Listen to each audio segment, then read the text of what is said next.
in the second half. Enko, they go underneath to the reverse.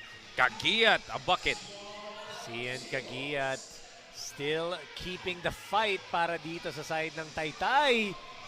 MC Mejorado na naman.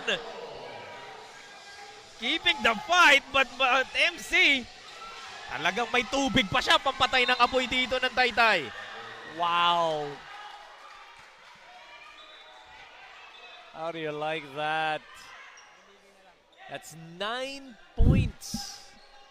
All from MC Mejorado. Take a look at that again. Ball fake. And then that one-handed layup, that floater. Nagising pa ata siya doon after niya matuhod kanina. Oo.